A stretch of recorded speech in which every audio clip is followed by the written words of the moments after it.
जय श्री राम दोस्तों, आज की वीडियो में आपका स्वागत है।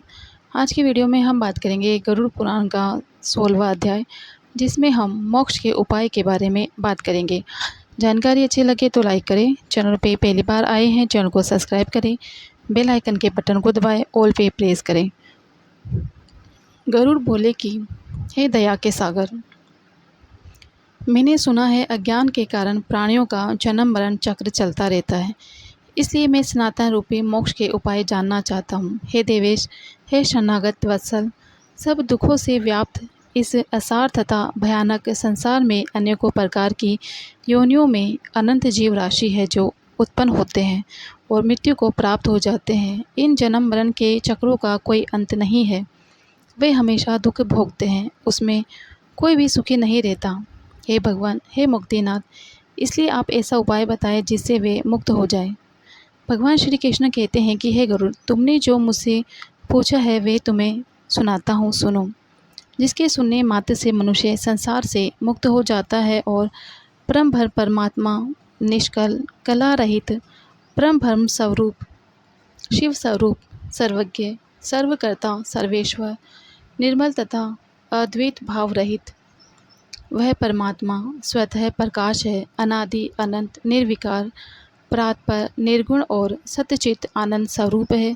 यह जीव उसी का अंश है। जिस तरह अग्नि से चिंगारी निकलती है, उसी अनादि के चक्कर में पड़कर उनके शरीर आदि द्वारा उपाधि से जीव अलग होता है। पुण्य तथा पाप रूपी यंत्र से जकड़े रहने से सुख या दुख मिलते हैं। जीव अपने कर्म अनुसार प्राप्त हुए शरीर, आयु, भोग विनाश न होने वाली अपनी अपनी जाति में भोगते हैं। प्रत्येक जन्म में यह भोगते हैं। फिर मोक्ष तक अविनाशी लिंग शरीर प्राप्त होता है। स्थावर, कीड़े, पक्षी, धार्मिक नर देवता आदि मोक्ष की कामना करने वाले ये स्वदज, अंडज, उद्बीज, जरायुज 4 प्रकार के जीव हजारों बार शरीर धारण करते हैं तथा मृत्यु को प्राप्त होते हैं।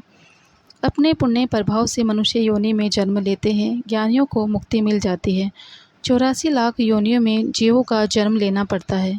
मनुष्य योनि के अतिरिक्त अन्य योनियों में तत्व ज्ञान नहीं होता। लाखों बार संसार में विभिन्न योनियों में जन्म लेने के पश्चात यदि पुण्य पुंज रहा तो जीवों को कभी मनुष्य जन्म से लाभ हो जाता है। इस प्रकार मोक्ष साधन स्वरूप अप्राप्य मनुष्य योनि को प्राप्त कर अपने तारण को पाए। जो नहीं करता उसे अधिक पापी अन्य कौन होगा। नर के हाथ पैर आदि रमणीय हो, उत्तम वंश में जन्म प्राप्त कर अपने हित के बात को नहीं सोचे तो भ्रमघाती होता है। बिना देह के किसी को भी पुरुषार्थ नहीं होता, इसलिए शरीर रूपी धन की रक्षा कर पुण्य कर्मों का साधन करे। सदा आत्मा की रक्षा करे, क्योंकि आत्मा से ही सब होता है। इसकी रक्षा से प्रयत्न करना चाहिए। जिंदगी बनी रहेगी तो अनेक शुभ अवसर मिलते रहेंगे। गांव, क्षेत्र, धन, घर और शुभाशुभ कर्म पुनः पुनः प्राप्त हो सकते हैं, किंतु मनुष्य शरीर पुनः पुनः प्राप्त नहीं हो सकता। इसलिए बुद्धिमान व्यक्ति हमेशा शरीर की रक्षा का उपाय करते हैं। कुष्ठ आदि के रोगी भी अपने शरीर को त्यागने को तैयार नहीं होते। शरीर की रक्षा धर्म आचरण के उद्देश्य से और धर्म आचरण ज्ञान प्राप्ति हेतु ज्ञान, ध्यान और योग की सिद्धि हेतु और फिर ध्यान योग से मनुष्य अविलंब मोक्ष प्राप्त कर लेता है। अहित कार्यों से यदि आत्मा व अपने को न बचाया तो फिर अन्य कौन हितकारी है जो आत्मा को पार लगा देगा। जो व्यक्ति इस जन्म में नरक रूपी रोग की दवाई नहीं करेंगे तो पशु आदि योनियों में जाकर नरक व्याधि की दवा क्या करेंगे। वृद्धावस्था बाघिन के समान है, आयु फूटे हुए घड़े के समान। जिस प्रकार घड़े का पानी गिरता है उसी तरह और शत्रुओं की तरह रोग आक्रामक करते हैं। इसलिए मोक्ष देने वाले कर्म करें। जब तक दुख अपना घर नहीं करता तब तक विपत्ति नहीं आती। जब तक इंद्रियों में विकार नहीं होता इससे पहले ही कर्म का अभ्यास करें, तत्व का अभ्यास करें। घर में आग लगने पर जो कुआं खोदते हैं वे बुद्धिमान नहीं होते। शरीर में बुढ़ापा आने से पहले अनेक कर्मों से संसार में बीते वाले कल का ज्ञान नहीं होता। यह बहुत ही आश्चर्य की बात है। प्राणी अपने हित रूपी सुख दुख को नहीं पहचानते। संसार में जीवों के उत्पन्न होते हुए रोगों आदि से दुखी होते हुए मृत्यु प्राप्त करते हुए और आपत्तिग्रस्त तथा दुखी देखकर भी सांसारिक मनुष्य मोह रूपी मदिरा को पीकर पूर्वोक्त जन्म मरण आदि रूपी विविध क्लेशों से कभी भी भयभीत नहीं होता। भौतिक संपत्ति स्वप्न की तरह नश्वर है, यौवन भी फूल के समान मुरझा जाने वाला है, आयु बादलों में चमकने वाली बिजली की तरह चंचल है। यह सब ज्ञात होते हुए भी मनुष्य को कैसे धैर्य हो सकता है। 100 वर्ष का जीवन बहुत ही होता है, उसमें भी आधा जीवन सोने तथा आलस्य में व्यतीत हो जाता है, शेष जीवन बालकपन में, रोग, बुढ़ापा आदि में व्यर्थ समाप्त हो जाता है। मोक्ष के साधन में, ब्रह्म चिंतन में, उद्योग रहित शयन कर भय स्थान में विश्वास करने वाले प्राणी हाय क्यों नहीं काल द्वारा मारे जाए। जल की बूंद की तरह शरीर में जीव को दबाकर अस्थिर प्रिय के श्वास में कहीं स्थित रह सकता है। अहित करने वाले को अपना हितैषी माने, अध्रुव को अटल माने, अनर्थ में अपनी अभीष्ट सिद्धि मानने वाले व्यक्ति मुक्तिदायक आत्मज्ञान नहीं जानते। वे देव माया के फंदे में अपने को फंसा कर देखकर भी ठोकरें खाते हैं, सुनकर भी नहीं समझते, पढ़ने पर भी अज्ञान बने रहते हैं। यह कोई नहीं समझता कि मैं काल रूपी अतः संसार में मग्न हूँ, जिसमें मृत्यु, रोग, बुढ़ापा आदि व्याप्त है। जिस तरह जल में स्थित कच्चा घड़ा प्रति क्षण नष्ट होता रहता है परंतु मालूम नहीं पड़ता, उसी तरह प्रति क्षण में नष्ट होने वाला काल को भी नहीं पहचाना जा सकता। घर में हवा भी बांधी जा सकती है, आकाश को भी खंड खंड किया जा सकता है, लहरों को भी गूंथा जा सकता है, परंतु आयु में आस्था नहीं हो सकती। जिस काल में द्वारा पृथ्वी जल जाती है, मेरू पर्वत भी चूर चूर हो जाता है, सागर का पानी भी सूख जाता है, उस काल से मनुष्य शरीर की रक्षा की क्या कथा। मेरा पुत्र, मेरी पत्नी, मेरा धन, मेरे भाई बंधु, इस प्रकार मैं पुकारते हुए मनुष्य रूपी बकरे को हठपूर्वक काल रूपी भेड़िए मार डालता है। यह मैंने कर लिया, यह करना शेष है, यह दूसरा कार्य अभी कुछ करना शेष है। इस प्रकार की इच्छा से युक्त मनुष्य को यमराज अपने वश में कर लेते हैं।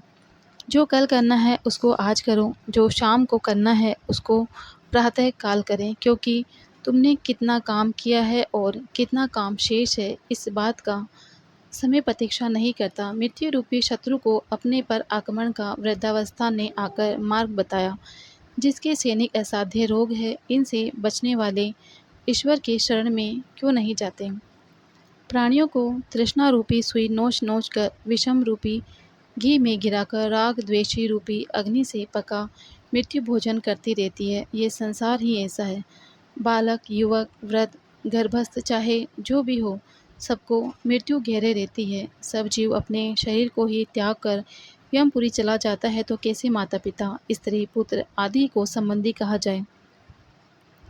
यह संसार दुखों का मूल कारक है। इस कारण इस संसार से जिसका संबंध है वह दुखी है और जिसने इस संसार का त्याग कर दिया वही सुखी है, दूसरा कोई भी नहीं, कहीं भी सुखी नहीं है। यह संसार सभी प्रकार के दुखों का उत्पत्ति स्थान है, सभी आपत्तियों का घर है और सभी पापों का आश्रय स्थान। इस कारण ऐसे संसार को क्षण मात्र में ही त्याग देना चाहिए। लोहे एवं लकड़ी से बने हुए पाशों से बंधा हुआ व्यक्ति मुक्त हो सकता है, किंतु पुत्र और पत्नी रूपी पाशों से बंधा हुआ व्यक्ति कभी भी मुक्त नहीं हो सकता। जो व्यक्ति जितना प्रेम भाव संबंधियों से बढ़ाता है, उसके हृदय में उतने ही अधिक दुख रूपी कांटे चुभते हैं। हाय विषाहार करने वाले देह स्थित इंद्रिय रूपी चोर संपूर्ण धन मनुष्य को लूट कर उनका पाश करते हैं। जिस प्रकार मांस लू बद्धक मछली लोहे की कील को नहीं देखती, उसी प्रकार आनंद लुब्ध व्यक्ति यम बाधा नहीं देखता। हे गरुड़, हित अहित को जानने वाला हमेशा कुग्रस्त, कुमार्गी तथा अपना उधर भरने वाले व्यक्ति नरक में जाते हैं। आहार, निद्रा, भय, मैथुन ये तो सभी प्राणियों में एक समान है, परंतु ज्ञानी को मनुष्य कहते हैं और ज्ञानहीन को पशु कहा जाता है। मूर्ख व्यक्ति प्रातःकाल मलमूत्र के वेग से, मध्य दिन में क्षुधा और तृषा से तथा रात्रि में काम, क्रीड़ा और निद्रा से बाधित रहते हैं। हाँ, ये खेद की बात है कि अज्ञान से मोहित होकर सभी जीव अपनी देह, धन, पत्नी आदि में आसक्त होकर बार-बार पैदा होते हैं और मर जाते हैं। इसलिए देह, गेह, पुत्र, कलत्र आदि के साथ सदा आसक्ति का त्याग कर देना चाहिए और यदि अपने विवेक बल से उसका सर्वथा त्याग न कर सके तो उस आसक्ति भाव को देह, गेह आदि से हटाकर महापुरुषों के साथ संबंध बनाना चाहिए, क्योंकि सत्पुरुष संसार शक्ति रूपी योग से भेषज है। सत्संग और ज्ञान ये दो ही निर्मल चीज़ें हैं। जिस व्यक्ति के पास ये दो चीज़ें नहीं है वह अंधा है, वह क्यों नहीं बुरे रास्ते में जाएगा। इसलिए मनुष्य वर्ण और आश्रमों के आचार में निरत है, इसलिए मोक्ष धर्म को नहीं जानते। दंभियों का नाश होता है। कोई क्रिया करने में संलग्न है, कोई व्रत करने में लगा है, ऐसे अज्ञानी मनुष्य छलियों की तरह विचार करते हैं। जो व्यक्ति नाम मात्र के कर्मकांड में व्यस्त रहते हैं, यश और आदि विस्तार विधान में मंत्र उच्चारण होम करने से स्वर्ग प्राप्त होता है, ऐसी भावना में जो लगे रहते हैं। जो मेरी माया से मोहित है वे मूर्ख दिन में एक बार भोजन या उपवास आदि नियमों द्वारा शरीर सुखाने में मोक्ष मिलता है ऐसा समझते हैं। अज्ञानियों को शारीरिक दुख से क्या मुक्ति मिल सकती है। वाल्मीकि के ताड़न से कहीं सर्प मर सकता है। जो व्यक्ति मस्तक पर जटा का ढेर बढ़ाकर बगल में मृग चर्म दबा वेश बनाते हैं वे दंभिक है। संसार में अज्ञानी पुरुषों की तरह स्वयं भ्रम में हैं तथा अन्य व्यक्तियों को भी भ्रम में डालते हैं। सांसारिक सुख में आसक्त जो व्यक्ति मैं भ्रम ज्ञानी हूँ ऐसा कहता है, वह कर्म मार्ग तथा भ्रम ज्ञान मार्ग दोनों मार्गों से भ्रष्ट हो जाता है। उसे चांडाल के भांति छोड़ देना चाहिए। संसार में, घर में और अरण्य में लज्जा छोड़कर समान रूप से नग्न रहकर गर्दभ आदि पशु की विचरण करते हैं तो क्या इस आचरण से वे संसार से विरक्त हो जाते हैं। यदि मिट्टी और भस्म के धारण करने मात्र से मनुष्य मुक्त हो जाए तो मिट्टी और भस्म में शयन करने वाला कुत्ता भी क्या मुक्ति प्राप्त कर लेगा। घास पात और जल का आहार करने वाली तथा लगातार वन में निवास करने वाली गीदड़, चूहे तथा मृग आदि पशु भी क्या तपस्वी योगी बन जाते हैं, अर्थात अन्न त्याग देने ग्राम या नगर में निवास छोड़कर वन में रहने मात्र से कोई सन्यासी नहीं हो जाता। मेंढक और मत्स्य आदि जलचर जीव जन्म से लेकर मृत्यु पर्यंत गंगा आदि नदियों में निवास करते हैं तो क्या वे योगी हो जाते हैं। कंकड़हारी और पृथ्वी जल का पान नहीं करने वाले व्रतियों को मोक्ष मिलता है तो क्या कबूतर हमेशा कंकड़ खाते हैं।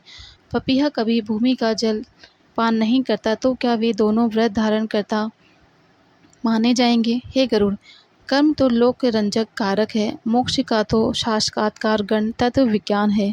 हे गरुड़, शब्द दर्शन रूपी महाकूप में गिरे प्राणी परमार्थ को नहीं जानते। वे पशु है तथा पशु बंधन में बंधे हैं। वेद शास्त्र रूपी घोर समुद्रों में इधर उधर ग्रंथ पढ़ने के चक्कर में पड़े हुए कुतार्किक जन शोक आदि 6 लहरों के चपेट में पड़ डूबते तैरते हैं।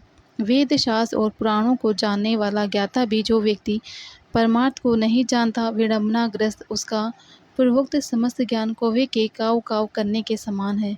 परम तत्व के परागमुख जीव यह ज्ञान है, यह ज्ञेय है। इस चिंता में व्याकुल रहकर रात दिन शास्त्रों का अध्ययन करने वाले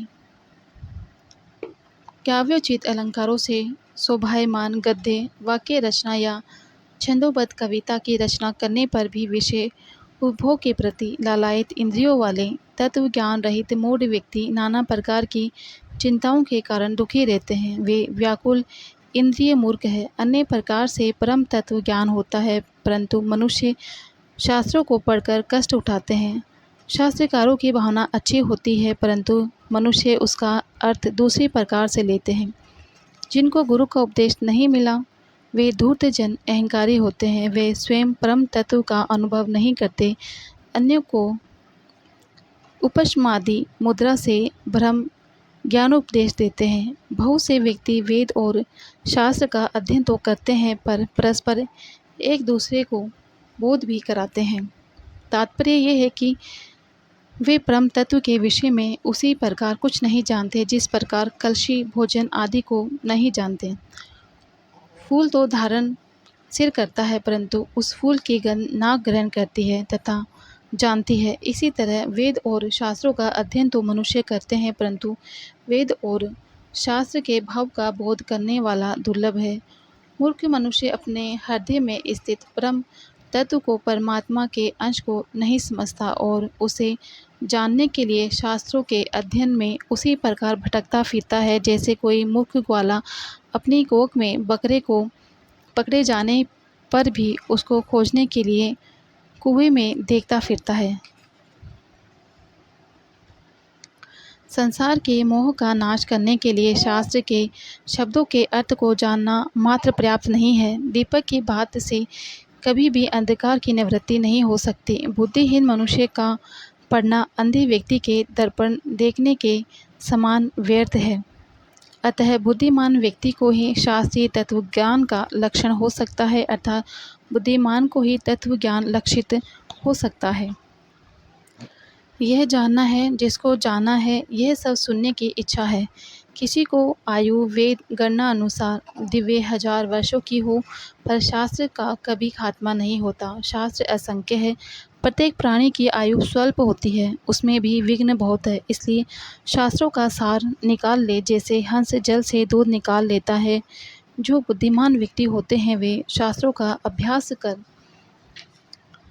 परम तत्व को जानकर शास्त्रों का उसी प्रकार त्याग कर देते हैं जैसे चावल की इच्छा रखने वाले उसकी भूसी का त्याग कर देते हैं। जैसे अमृत से तृप्त प्राणी को आहार से प्रयोजन नहीं होता, वैसे ही हे गरुड़ तत्व ज्ञानी को अपने शास्त्र से कोई मतलब नहीं होता। हे गरुड़, वेदा अध्ययन से शास्त्र पढ़ने से मुक्ति नहीं मिलती, ज्ञान से ही मोक्ष प्राप्त होता है। जिस तरह मुक्ति के लिए न तो आश्रम धर्म का अनुष्ठान आवश्यक है न दर्शनों का अध्ययन आवश्यक है, उसी प्रकार कर्म भी कारण नहीं है, मात्र ज्ञान ही मोक्ष का उपाय है। गुरु का वचन ही मोक्ष देने वाला होता है, अन्य सब विद्याएं विडंबना मात्र है। लकड़ी के हजारों भागों की अपेक्षा एक संजीवनी ही श्रेष्ठ है। कर्म कांड और वेद शास्त्र आदि के अध्ययन रूपी परिश्रम से रहित केवल गुरुजी के मुख से प्राप्त अद्वैत ज्ञान ही कल्याणकारी कहा गया है।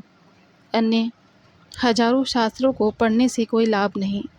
वेद आदि आगम शास्त्रों का अध्ययन तथा विवेक, इन दो तरीकों से ज्ञान की प्राप्ति होती है। आगम से शब्द ब्रह्म का ज्ञान प्राप्त होता है और विवेक से परम ब्रह्म का ज्ञान प्राप्त होता है।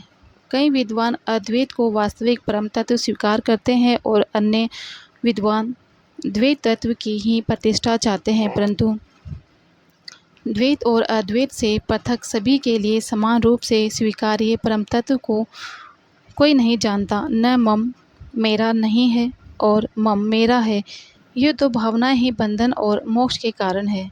देह गेह और पुत्र कल रात्रि में मम बुद्धि करने से प्राणी बंधन को प्राप्त होता है और मेरा नहीं है इस प्रकार की भावना करने से मुक्त होता है। वही कर्म है जिसके द्वारा बंधन हो, वही विद्या है जो मुक्ति को देने वाली होती है। जिसके द्वारा व्यक्ति बंधन में पड़ता है वह केवल परिश्रम करने वाला कर्म है, केवल शिल्प ही निपुणता की तरह है। जब तक कर्म किए जाते हैं तब तक सांसारिक वासना रहती है, जब तक इंद्रियों का चापल्य है तब तक तत्ववर्ता नहीं हो सकता, जब तक देह अभिमान रहता है, जब तक ममता रहती है तब तक उद्योग में वेग रहता है और तब तक संकल्पों की श्रृंखला नहीं करती, तब तक मन में स्थिरत्व नहीं रहता। शास्त्र का चिंतन नहीं, गुरु की कृपा नहीं, तब तक तत्व ज्ञान की कथा कहाँ। तप व्रत तीर्थ यात्रा जप होम पूजा वेद शास्त्र आगम आदि की कथा जब तक तत्व ज्ञान नहीं होता तब तक चलती है। हे गरुड़, इसलिए सब प्रयत्न से चाहे किसी भी अवस्था में हो, यदि मुक्ति की इच्छा रखते हो तो हमेशा तत्वनिष्ठ बनो। आध्यात्मिक आदि दैविक आदि भौतिक इन तपों से संतप्त जीव मोक्ष रूपी वृक्ष का आश्रय लेता है। उसका धर्म और ज्ञान वे पुष्य है, स्वर्ग मोक्ष ये फल है। इसलिए श्री गुरुमुख से ज्ञान द्वारा आत्म तत्व को जानना चाहिए, जिसे घोर संसार बंधन से व्यक्ति मुक्त हो जाता है। हे गरुड़, तुमको इस विषय में तत्व ज्ञाता का वर्णांत कृत्य बताता हूँ, जिसके द्वारा उसको ब्रह्म निर्वाण संख्यक मोक्ष प्राप्त होता है। अंतकाल के आ जाने पर व्यक्ति भय छोड़कर अनासक्ति रूपी शस्त्र से देह गेह आदि विषयक ममत्व को काट डाले। वह धीर पुरुष घर से निकलकर पवित्र तीर्थ के जल में स्नान करके पवित्र और एकांत देश में विधिवत आसन लगाकर बैठ जाए और शुद्ध परम त्रिव्रताकार ब्रह्माक्षर अर्थात ओम का मन से अभ्यास करें तथा ब्रह्म बीज स्वरूप ओमकार का निरंतर स्मरण करके श्वास को जीत कर मन को नियंत्रित करें। बुद्धि रूपी सारथी वाले मन के द्वारा विषयों से रोक कर्म के फेर में पड़े हुए मन को अच्छे कार्य में बुद्धि द्वारा परिवर्तन करें। परम धाम रूप ब्रह्म, परम पद रूप ब्रह्म में हूँ, इसी भावना को निरूपाधि आत्मा में अपने मन द्वारा स्थापित करें। एकाक्षर ब्रह्म ओमकार का जप तथा मेरा स्मरण करते हुए अपने शरीर को जो तत्व ज्ञानी त्यागते हैं, उनको उत्तम गति मिलती है। जहाँ ज्ञान वैराग्य से वर्जित दाम्भिक व्यक्ति नहीं जाते, वहाँ सुधीजनों को उत्तम गति मिलती है। मैं इस संबंध में तुम्हें बताता हूँ, जो मान तथा मोह से वंचित है, जिन्होंने आसक्ति रूपी दोष को जीत लिया है, अध्यात्म ज्ञान में जो नित्य स्थिर है, जो निष्काम सुख दुख द्वंद्वों से मुक्त हो गए हैं, ऐसे ज्ञानी व्यक्ति उस परम पद को प्राप्त करते हैं। ज्ञान कुंड में सत्य रूप जल भर राग द्वेष मल को दूर कर जो मानस तीर्थ में स्नान करता है, उसको मोक्ष प्राप्त होता है। जो वीतरागी हो, जो अनन्य भाव से मोक्ष भजता है, उस पूर्ण प्रज्ञ प्रसन्नात्मा को मोक्ष प्राप्त होता है।